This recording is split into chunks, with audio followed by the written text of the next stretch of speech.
सभी को प्रणाम। जय गुरुदेव। उपासना समर्पण योग अध्याय 13 डे 64। आज से एक नई टॉपिक है, शायद आखिरी टॉपिक है, शाश्वत सनातन मुक्ति का राजमार्ग। सनातन मुक्ति के लिए जो परमानेंट वे है उसके बारे में आइए जानते हैं। आए दिन धर्मतंत्र के धुरंधरों द्वारा स्वर्ग मुक्ति की चर्चा होती ही रहती है और वे भोले भावुकों को इसकी प्राप्ति हेतु एकांत सेवन करने, अपने दायित्वों का सर्वथा त्याग करके गुफा कंदराओं में रहने एवं वन उपवनों में निवास करने के लिए प्रेरित या प्रोत्साहित करते व उकसाते देखे जाते हैं। यहाँ कईयों के मन में यह प्रश्न उठ सकता है कि क्या यही मुक्ति है? उत्तर सर्वथा ना में दिया जा सकता है। जिनमें तनिक भी विवेक बुद्धि है वे यह सहज ही अनुमान लगा सकते हैं कि यदि ऐसी बात रही होती तो भगवान ने इतनी सुंदर सृष्टि नहीं बनाई होती। यदि उनका ध्येय मनुष्य को मृत्यु की ओर ले जाना होता तो फिर जीवन का उद्देश्य ही क्या रह जाता? फिर तो सभी को वे एक साथ काल के गाल में धकेल कर मुक्त कर देते। पर व्यवहारिक जीवन में ऐसा होता कहाँ दिखाई पड़ता है। जो कुछ दिखता है वह सब इसके बिल्कुल विपरीत जान पड़ता है। एटम बम, अस्त्र शस्त्र, गर्म शीत, विश्व युद्धों तथा गृह युद्धों के रूप में सर्वत्र चलते ही रहते हैं। पर दूसरी ओर सृष्टा नया जीवन उत्पन्न करता ही चलता है। हम दुगुनी गति से विश्व के संहार का सरंजाम जुटा रहे हैं तो वह नियामक सत्ता चौगुनी गति से जीवन को अक्षुण्ण बनाए रखने का प्रयत्न पुरुषार्थ करती स्पष्ट प्रतीत होती है।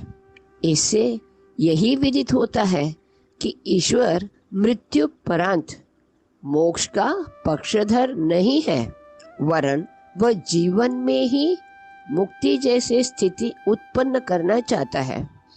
वह जीवन का प्रेमी है, किंतु उसके एजेंट तथाकथित धर्म के नाम पर उल्टी पट्टी पढ़ाने वाले इसके घोर दुश्मन है और आज के अधिसंख्यक आबादी इन्हीं के चुंगल में है। इसीलिए वे उन्हें पलायनवाद की ओर, मृत्यु की ओर ले जा रहे हैं। उनका विश्वास शरीर को गलाने जलाने में है, जीवन को संवारने सुधारने में नहीं। इसी कारण आज का धर्म आत्मघाती होता जा रहा है, जीवन विरोधी बनता जा रहा है, जबकि होना चाहिए उसे जीवन दाता। अब यहाँ गुरुदेव इतने स्पष्ट इसको कर दिए हैं कि वास्तव में किसके चुंगल में हम इंसान है। इतिहास भी देखा जाएगा सही ढंग से, जो पढ़ने स्कूल में पढ़ा जाता है उसका नहीं। वैदिक काल में औरतें सारे अधिकरणी थी, यज्ञ संचालन से लेकर मंत्र रचयिता तक। उस कुछ पन्नों को ही निकाल दिया गया, कुछ पन्ने जोड़ दिया गया, औरत को पढ़ाई से दूर रखा गया। उसके लिए फिर भगवान ने महामानव अपने परम पूज्य गुरुदेव जैसे कई लोगों को अवतरण करके आना पड़ा। फिर औरतें अधिकरणी हैं ये बताने। आज भी औरत को काम करना है, ऐसी जगह पर बहुत कुछ झेलना पड़ता है। अभी भी कारण यही है, ज्ञान का अभाव, स्वाध्याय नहीं, सच्चाई का ज्ञान नहीं। तो हमारे अंदर जो कमियां हैं, हमारी ज्ञान नहीं है। जैसे हम परंपरा का नाम पे सुनते सुनाते आ रहे हैं, जैसे पंडित हमको बोल दिए इतने पैसे खर्चा करने से ही आपका ये मुक्ति का द्वार खुलेगा। बच्चों को खाना दे पाए कि ना दे पाए, खुद भूखे रहे, सारा सर्वस्व उनको लुटा देते हैं। ऐसे चीज होते हुए हमने भी बहुत कुछ देखा है। तो हमें यहाँ एक बात स्पष्ट करा देते हैं, अगर मृत्यु के बाद ही मुक्ति है तो फिर इतना सुंदर दुनिया बनाने का ज़रूरत ही क्या था। सभी को एक साथ जन्म दे दिया, एक वन या जंगल जैसे जगह पे छोड़ दिया, फिर मार दिए, फिर मुक्ति करा दिए, भगवान का काम भी सरल हो जाता।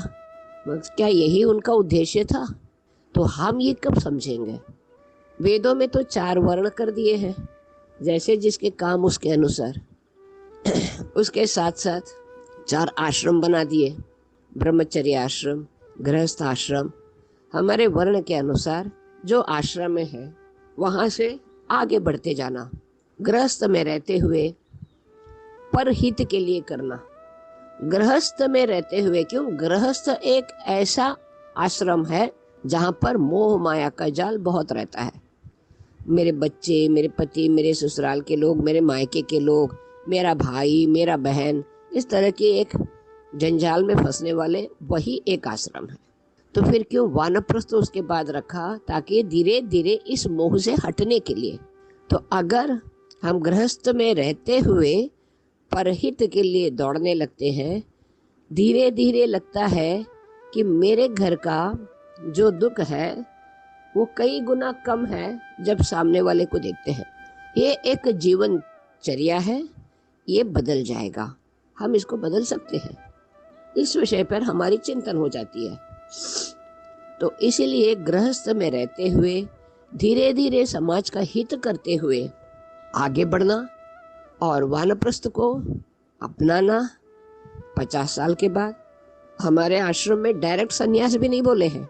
वानप्रस्थ में वो चीज है जब बच्चे सारे बड़े हो जाते हैं उसके बाद आपने जो सीखा उसे समाज को दो। 75 के बाद ही दिया गया है संन्यास आश्रम। इस तरह से जब चलते हैं तो मोक्ष की द्वार अपने आप खुलते जाती है।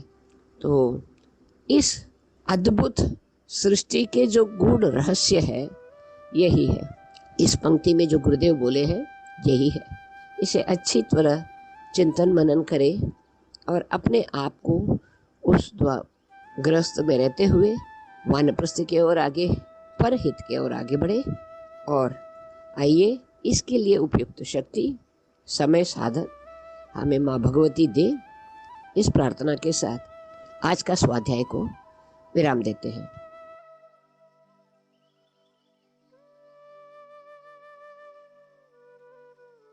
हमारे YouTube चैनल को सब्सक्राइब करें और बेल आइकन को दबाकर ऑल पर क्लिक करें ताकि नोटिफिकेशंस आपको मिलती रहें।